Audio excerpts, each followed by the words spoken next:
뒤에서 빵빵 대답해야 할 것 같고.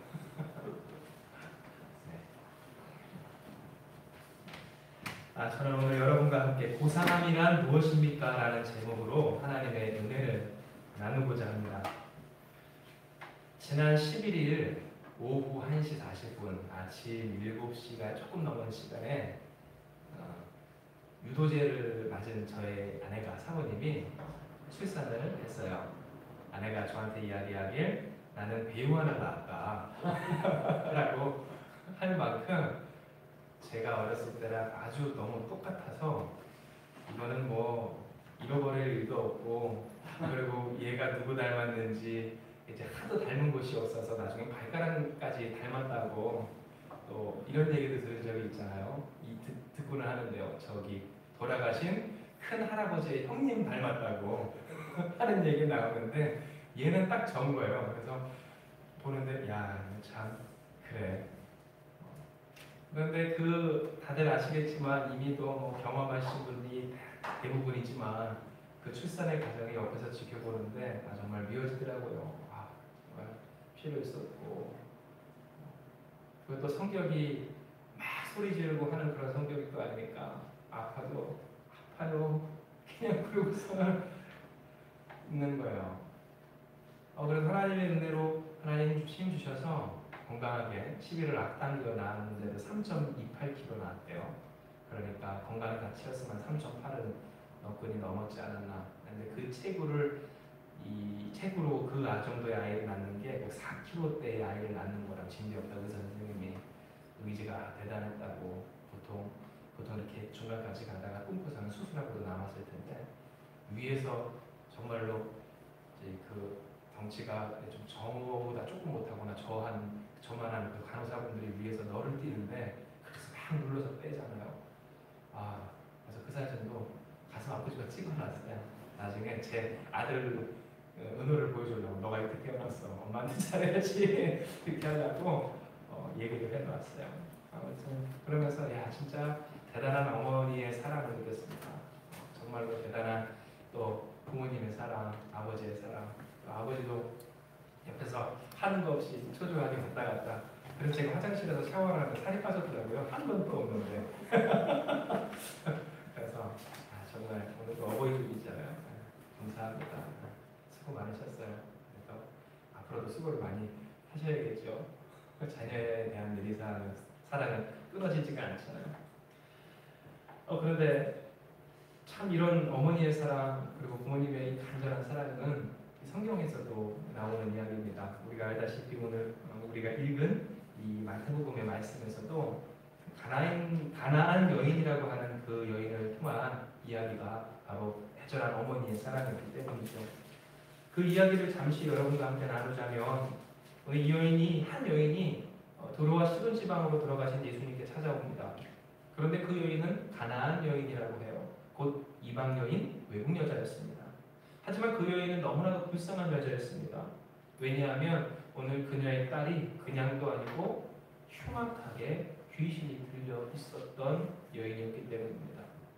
우리가 알 수 있듯 가정에서 단 한 사람만이라도 그 마음이 무너진 상태가 된다면 그 가정은 그때로부터 결코 평안을 누릴 수가 없습니다. 그런데 여기서 이 성경에 기록된 바 그 어머니가, 적어도 어머니라 하면 어떠한 존재입니까? 자기 자녀를 그래도 내 새끼라고 품고 그리고 나는 디스해도 남에게는 욕보이고 싶지 않은 존재가 어머니 아니겠어요? 그런데 그 엄마가 지금 수많은 사람들 앞에서 이렇게 흉악하게 귀신 들렸다고 할 정도로 결코 감출 수도 없고 두둔할 수도 없고 또 정말로 포장해 줄 수 없는 심각한 상태인 오늘 그 가정이 바로 이 여인의 가정이었기 때문이에요.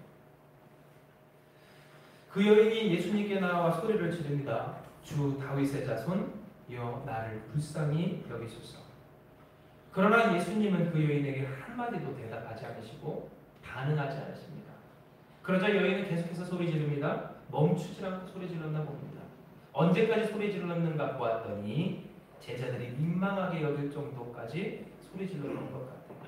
왜냐하면 제자들이 대답하길 뭐라고 합니까? 예수님, 저 여인이 우리 뒤에서 자꾸만 소리를 지르고 있으니까 말씀하사 보내소서 그래요. 즉 예수님이 대답하지 않으니까 그 여인에게 반응하지 않으시니까 그 여인이 어찌할 줄을 모르고 계속 우리를 쫓아오며 소리 지르고 있잖아요. 예수님, 저 여인한테 한마디만 해서 안 된다라고 하든 기다라고 하든 뭐라고 한마디 해서 좀 보내세요. 제자들이 민망할 정도로 누구의 말도 듣지 않고 그 여인은 아마 계속 소리 질렀던 것 같아요. 이에 예수님은 대답합니다. 그런데 그 대답의 말씀이 가관입니다. 예수님께서 말씀하시길 나는 이스라엘 집에 잃어버린 양 외에는 다른 데로 보내심을 받지 아니하였다라고 이야기하셨기 때문입니다. 이 말씀은 한마디로 내가 너희들을 위해 온 게 아니다. 그 여기서 너희는 이방 여인을 가리키는 말이었어요. 그 여인의 자녀를 가리키는 말이었고요. 오늘 그 가정을 이야기하는 말이었어요. 즉 예수님이 이야기하시는 거예요. 나는 이스라엘만을 위해서 하늘에서 내려온 오늘 사람이지 너희를 위함이 아니다. 너를 도와줄 수 없다. 하지만 예수님은 그렇게 말씀하셨음에도 불구하고 여인은 예수님 앞에 엎드립니다. 그리고 이야기합니다. 주여 저를 도우소서. 하지만 예수님은 또한 다시 한번 대답합니다. 너의 자식의 줄 떡을 개들에게 주기 마땅하냐.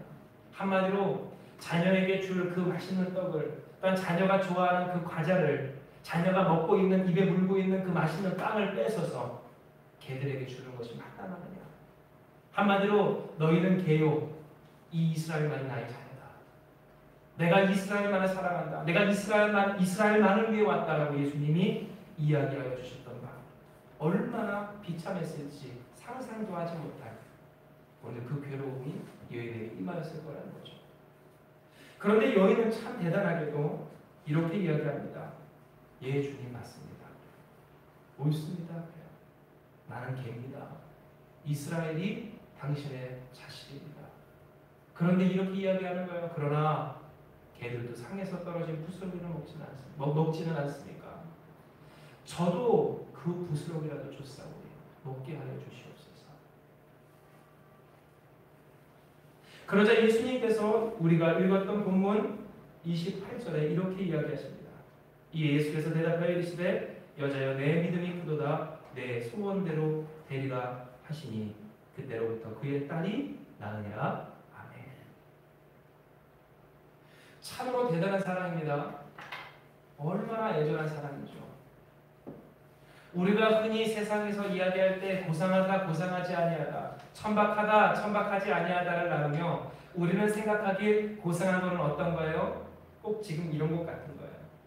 깨끗한 옷을 입고 향기 나는 그 사람이 걸어다닐 때 우아하게 걸어다니는 것, 종종 걸음으로 걷지 않는 것. 그래서 옛날에 양반은 또 어떻게 걸어야 된다고 예전에 제가 선생님께 배운 발언을 꼿하게 절대 숙이면 안 돼요. 그런데 여러분 진짜 우리에게 있어서 고상함이 뭘까 할 때 여러분 고상한 열매가 고상함이 좀 있습니다. 아무리요 고상한 척하고요, 아무리요 우아한 척해도, 아무리 향수를 칙칙 뿌리고 다닌다 할지라도 누군가 한 생명을 낳기 위하여, 한 생명을 구하기 위하여 피땀 흘려서 썩은내 날 수 있어요. 더럽혀질 수 있어요. 헝클어질 수 있어요. 못나 보일 수 있어요. 하지만 오늘 그 두 사람을 비교해 보았을 때 어떤 사람이 진짜 고상한 사람인가 생각을 해보면 향수 뿌리고 내가 지켜야 할 생명, 내가 구해야 할 그 사람들을 뒤로 한 채 자기만을 위해서 살아가는 그 사람이 아니라 내게 맡겨주신 그 심령, 내가 낳아야 할 그 생명, 그 생명을 낳기 위해 피를 쏟아서 정말로 그 몸을 가눌 수 없을 지경이 된다는데 진짜 고상함이라 열매가 고상함이요, 그 고상함이 이기까지 우리에게 치밀함이 있어야 된다. 제가 오늘 이 성경 말씀은 우리로 보게 합니다. 우리가 자녀를 키우며, 여러분이 이미 그러하셨겠지만 여러분이 자녀를 키우며 감당했어야 했었던 인생의 치열함, 때때로 그 치열함이 우리에게 있어서 비참함으로 보여지고 세상에서 보여지는 여러 가지 것들과 비교를 할 때 그 치열함이 꼭 천박함인 것처럼 여겨졌어. 하나님 내 인생은 왜 고상하지 못합니까? 하나님 왜 내 인생은 이렇게 천박합니까? 왜 하나님 나의 인생은 이렇게 비참합니까? 라고 이야기할 때 있지만 하나님 우리에게 이야기하십니다. 너의 그 치열한 인생이 고상한 인생이다. 나 몰라라 하지 아니하고 오늘 내가 내게 하나님이 우리에게 맡겨주신 그 신령을 지켜 살려내기 위하여서 분투한 오늘 그 치열함이 없지는 어떠한 존재도 생명의 그 고상한 열매를 맺을 수 없다는 것을 오늘 하나님은 우리에게 이야기하고 계시다는 겁니다. 그런데 문제는 오늘 이러한 이 마태복음 15장의 이 말씀이 우리로 하여금 그래 치열하게 살아야지 진짜 고상한 인생이 되어야지 하기는 하였지만 또 하나의 문제가 있으니 여러분 누가 미워요? 예수님 미워요. 예수님 참 믿게 만드는 말씀이랍니다. 왜 예수님은 이렇게 여인에게 정말로 치열한 그 여인에게 저 먼 이방 땅 그 가나안 정말로 그 이방 여인이 예수님께 나아오기까지 얼마나 마음이 힘들어요. 얼마나 쉽지 않아요. 수많은 사람들 앞에서 자신의 치부를 드러낸다는 일이 얼마나 수치스럽습니까? 그런데 그와 같은 이 마음의 거리를 뛰어넘어 예수님께 온 그 여자에게 처음부터 그래 잘했다 하면 좋았을 것을 어차피 고쳐질 거 왜 튕기는 게 문제예요. 그렇게 천대했는지 이 말씀이 우리에게는 그래 치열함에 대한 또 고상함에 대한 오늘 생각을 다시 하게 하는 하나님의 말씀이지만 한편으로는 예수님을 참 미운 존재인 것처럼 여겨지게 하는 말씀이라는 것이 문제라는 거예요. 이에 저는 여러분과 함께 이 말씀의 본래된 의미를 좀 나누고자 해요. 과연 우리에게 있어서 이 진짜 고상함이란 무엇인가를 말씀하신 하나님의 의도가 우리에게 고상함을 취하고 예수님을 멀리하게 하는 것인가, 거기에 목적이 있는가 하였을 때 그렇지는 않기 때문이라는 거죠. 이게 여러분 우리가 생각을 해볼 것, 그 첫 번째는 무엇인가? 그것은요, 여러분 예수님이 처음으로 대답하였을 때, 곧 대꾸하였을 때 누구에게 하셨는가라는 것에 대한 물음이에요. 왜 그렇습니까? 여러분 우리가 마태복음 15장의 말씀을 다시 한번 우리 보기 원해요. 마태복음 15장 특별히 23절의 초반에 제가 봉독합니다. 예수는 한 말씀도 대답하지 아니하시니 그래요. 그러자 제자들이 청하였다고 그러죠. 그 제자들이 예수님께 예수님께 여쭤본 거예요. 그 여인을 보내라고.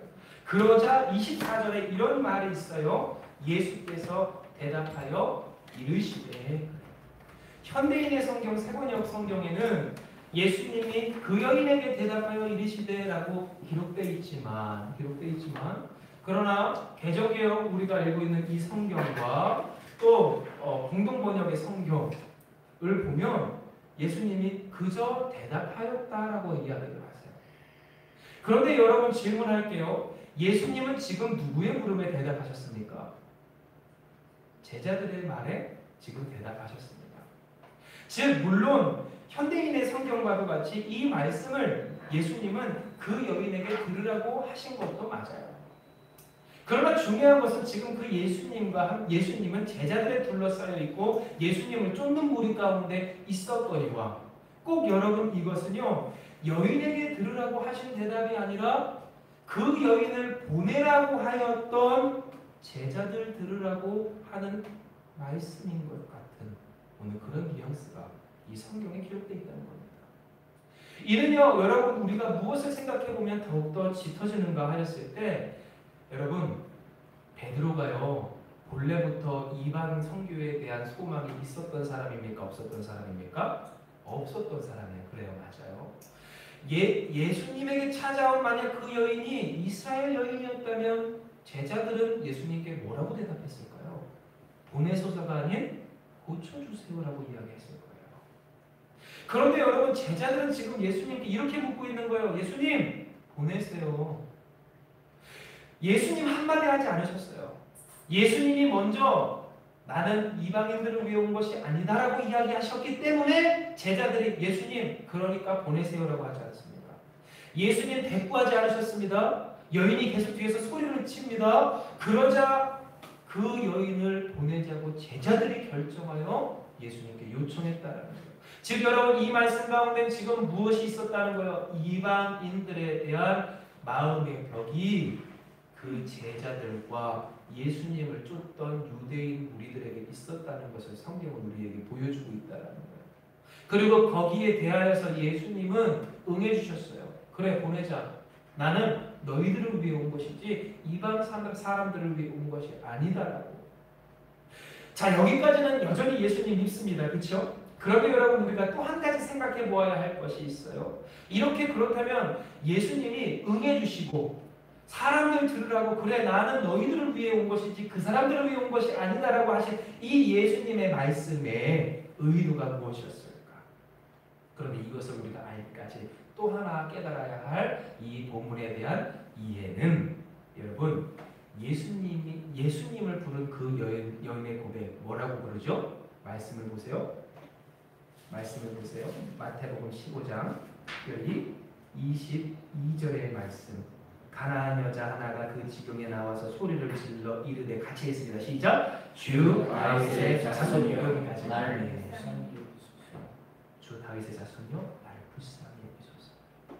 여기서 다윗의 자손은 무엇입니까? 유대인들이 이스라엘이 예전부터 대망해 왔던 메시아 구세주입니다.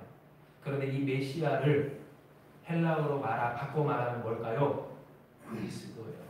그런데 여러분 주는 그리스도시요 하나님의 아들이시니이다라는 그 고백을 누가 했다고요? 베드로가 했다고요. 이에 그 베드로의 믿음의 첫 번째 고백이 너무나도 귀하다고 그랬죠. 그런데 그 고백을 누가 앞섭니까? 이 여인이 앞섰다는 거예요.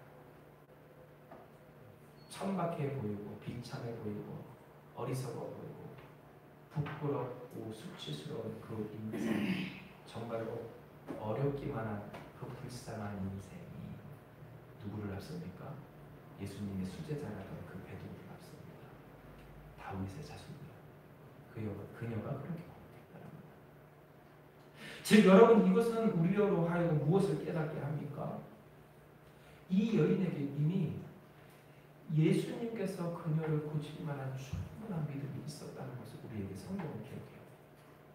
이것을 마태가 지금 기록하고 있는 거예요. 그럼 마태는 그때 그 상황을 지금 구성해서 기억하면서 떠올리며 성령의 감화 감동으로 지금 쓰고 있다는 여러분 그 사실을 한번 기억해 보세요. 그렇다면 이 마태가 이것을 왜 기록했을까? 특별히 마태복음은 누구를 향한 고백입니까? 누구를 향한 기록이에요? 유대인들을 향한 기록이에요.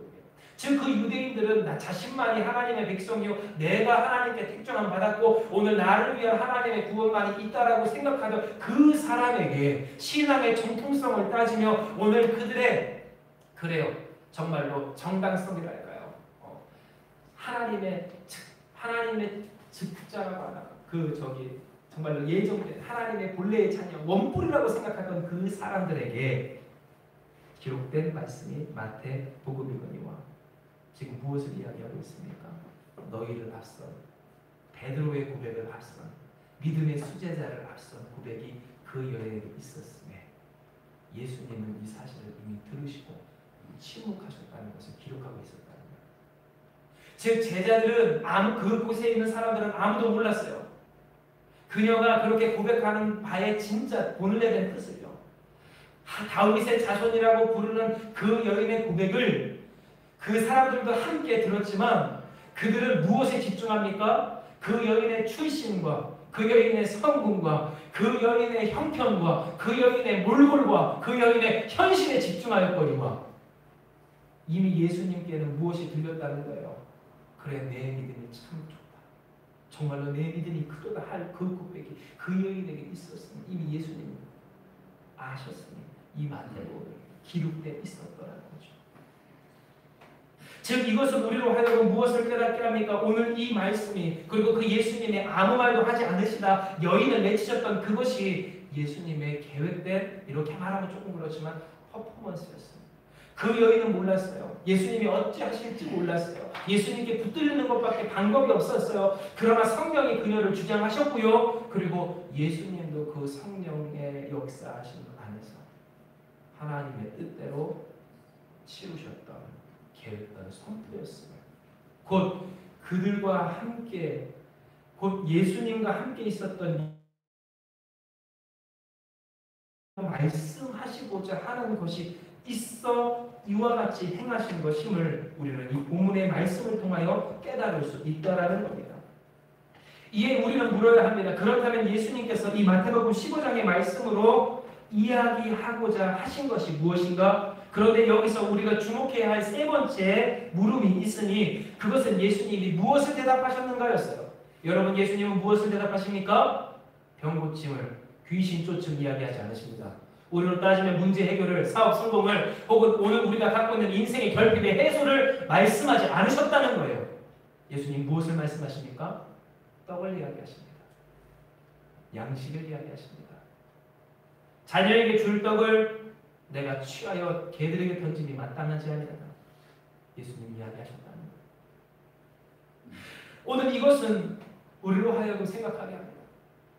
본문의 말씀이 곧 우리에게 있어서는 귀신 쫓음과 곧 문제 해결과 그 문제 해결을 거절하셨다가 예수님 앞에 애걸복걸 주님을 붙들어서 그 문제 해결을 허락하신 하나님의 은총을 받으시다 하는 말씀으로 우리는 여겨졌지만 본문의 말씀은 사실 이와 같은 말씀이 아니었다는 거예요.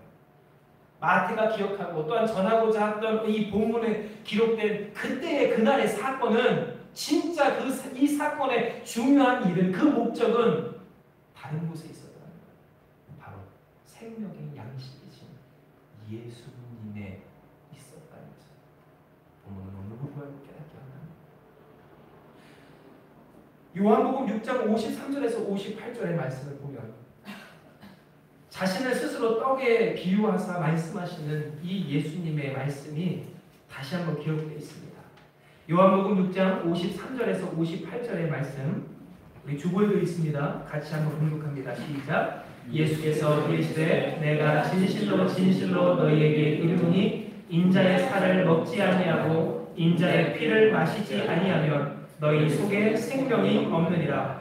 내 살을 먹고 내 피를 마시는 자는 영생을 가졌고 마지막 날에 내가 그를 다시 살리리니 내 살은 참된 양식이요 내 피는 참된 음료로다. 내 살을 먹고 내 피를 마시는 자는 내 안에 거하고 나도 그의 안에 거하나니 살아계신 아버지께서 나를 보내심에 내가 아버지로 말미암아 사는 것 같이 나를 먹는 그 사람도 나로 말미암아 살리라. 이것은 하늘에서 내려온 떡이니 조상들이 먹고도 죽은 그것과 같이 아니하여 이 떡을 먹는 자는 영원히 살리라. 아멘. 여기서도 말씀하셨거니와 예수님은 자신을 떡, 곧 양식에 비유하십니다. 그리고 이 본문의 말씀을 정리하면 여러분, 예수님은 지금 무엇을 말씀하고 계세요? 나는 생명의 떡이요 내 피는 생명의 음료니까 내 살과 피를 먹고 마시는 사람은 영원히 살리라. 그렇게 나로 말미암아 영원히 사는 것, 그렇게 예수님으로 말미암아 살게 되는 것이 나를, 곧 예수님을 이 땅 위에 보내신 하나님 아버지의 뜻이라. 오늘 예수님은 이와 같은 말씀을 지금 이 말씀을 통해 이야기하고 계세요. 즉 여러분, 오늘 이 말씀을 통하여서 우리가 다시 한번 깨닫는 바, 예수님은 자신을 생명의 떡으로 비유하시며 이야기하실 때 무엇 따라 하십니까?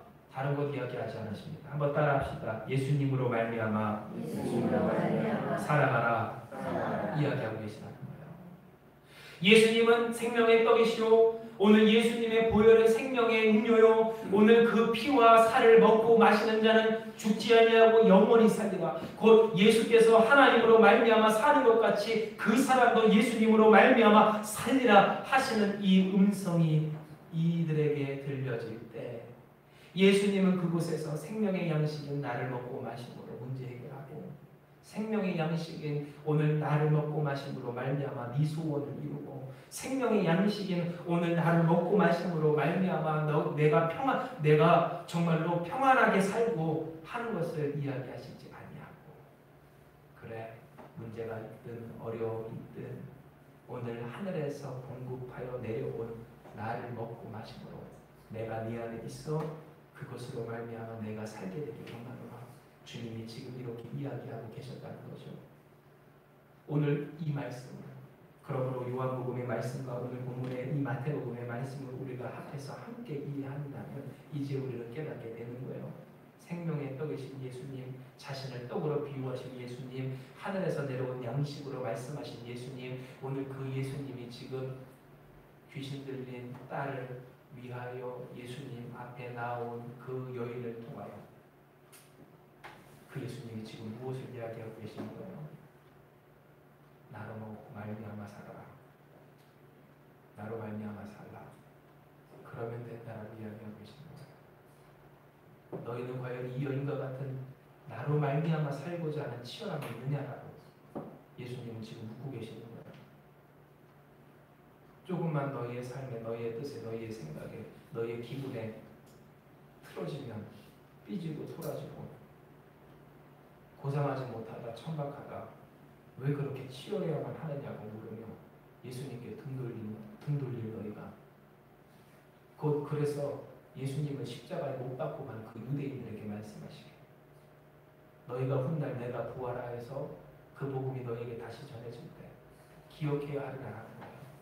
진정으로 너희가 오늘 우리가 예수님으로 말미암아 살고자 하였을 때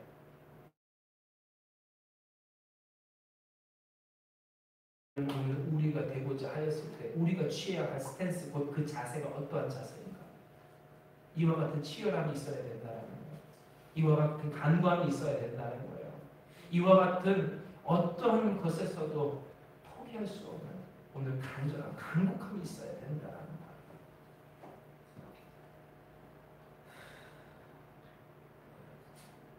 그러므로 오늘 성경은 우리에게도 이렇게 이야기합니다.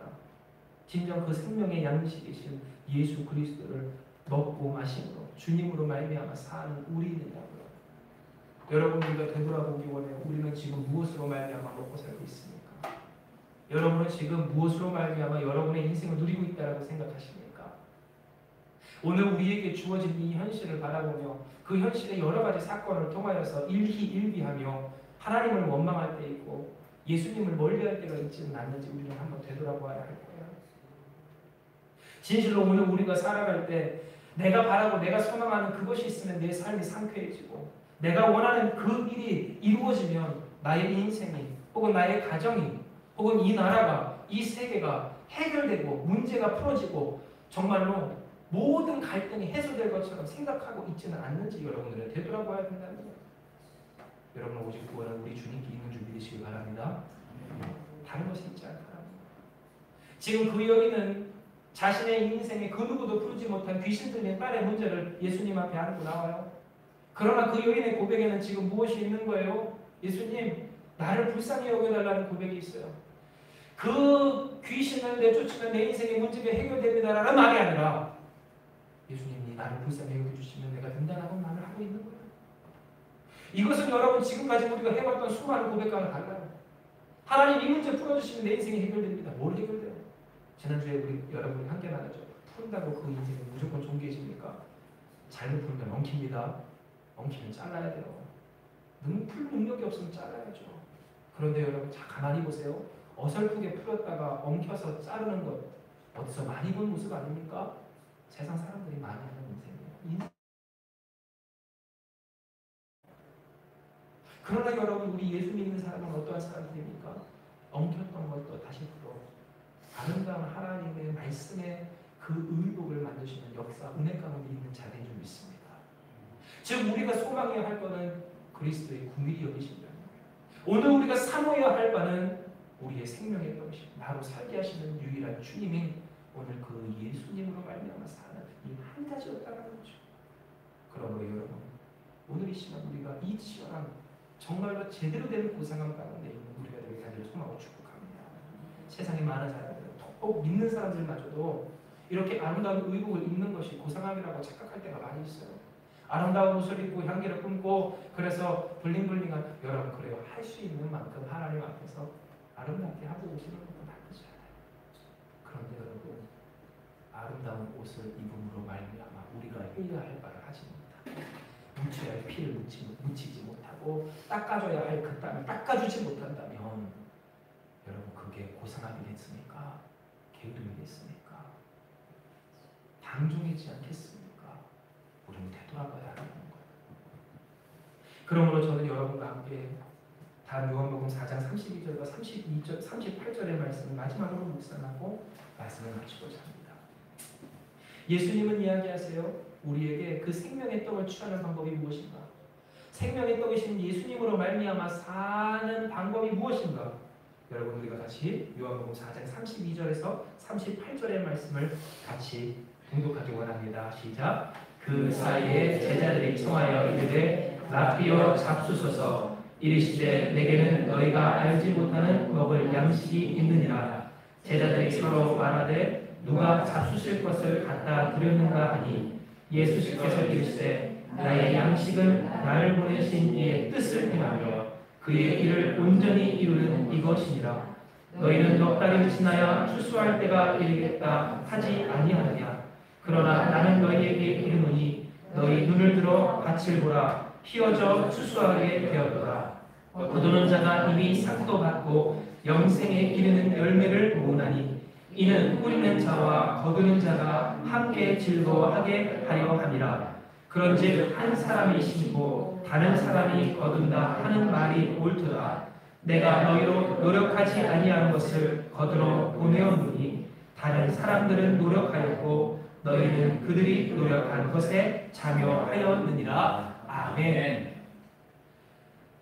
주님은 이야기하여 주세요. 나에게는 너희가 알지 못하는 양식이 있다. 제자들은 깜짝 놀라요. 야, 누가 예수님한테 밥 갖다 드렸어? 너가 들었어? 너가 들었어. 그러자 예수님 이야기하세요. 아이고 참, 이 사람들아. 내가 나만이 갖고 있고 내가 이미 취한 그 양식은 어떠한 양식이요? 하나님의 말씀대로 따라 순종하는 양식이요. 곧 주님을 쫓는 그 양식이요. 주님을 쫓아 십자가 지는 사람에게 주시는 심지 않은 것도 거두게 하시는 하나님의 기쁨, 곧 그 하나님의 위로와 능력이 참된 양식이라 이야기하고 계시다는 거예요. 오늘 이 시간 하나님 우리에게 이야기해 주시는 겁니다. 예수님은 우리의 참된 양식이요 우리로 하여금 예수님으로 말미암아 살게 하여 주시려고 그 이름을 우리에게 주셨으되, 그렇다면 구체적으로 예수님으로 말미암아 산다는 것은 어떠한 것인가 하였을 때 쉽게 예를 들어 이런 거예요.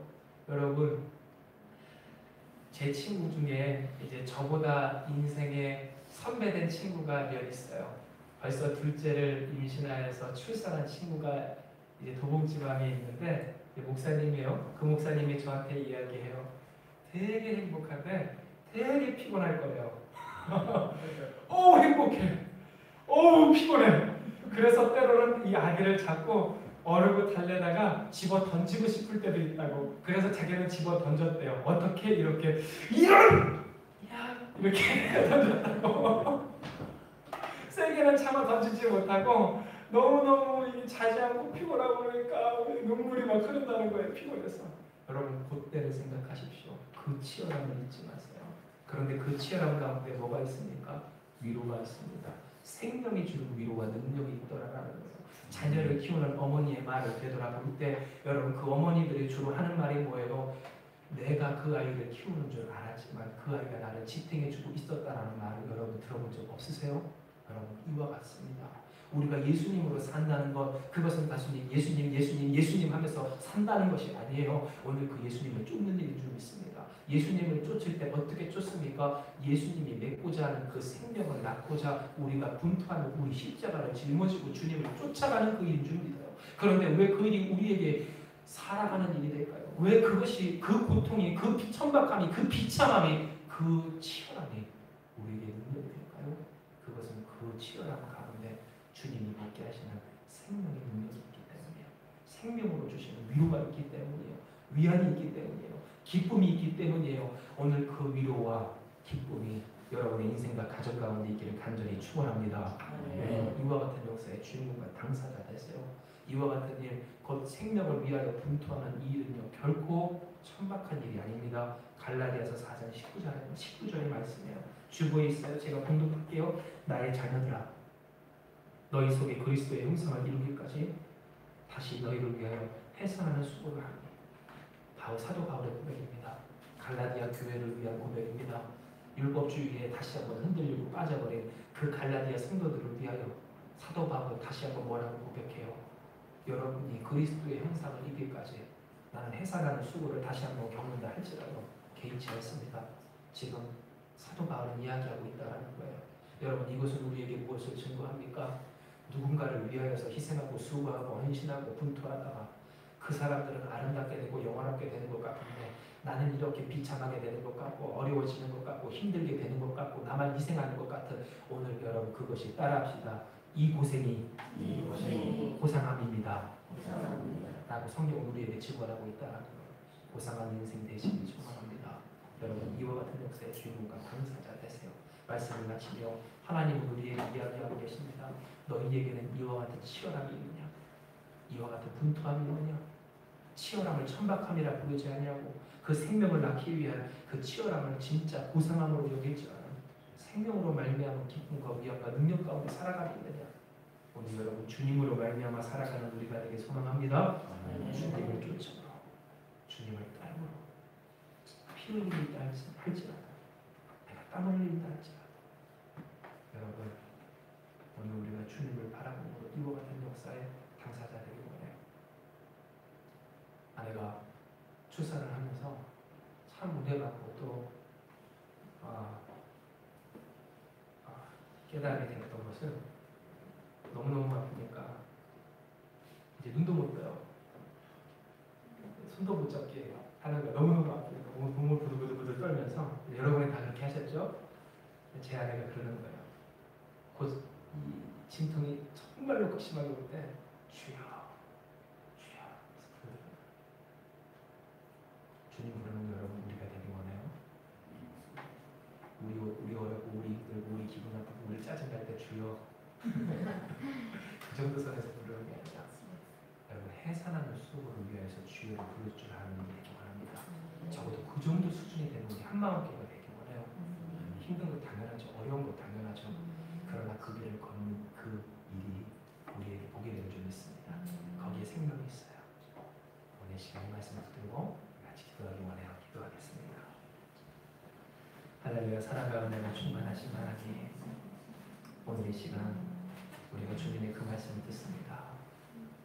주여, 우리로 하여금 해산의 고통으로 낫게 하시는 생명의 결실, 아버지, 그 결실이 얼마나 존귀하고 귀한 것인지 주여, 오늘 이 말씀을 통하여서 우리가 깨달았사오니 주님으로 말미암아 먹고 사는 우리가 되기까지 주님을 쫓는 우리가 되게 하여 주시고, 주님을 쫓는 우리가 되어 주님이 맺어 놓으신 그 생명을 먹고 마심으로 하나님 또한 그 생명을 낳을 줄 아는 우리 될 수 있도록 축복하여 주시옵소서. 우리는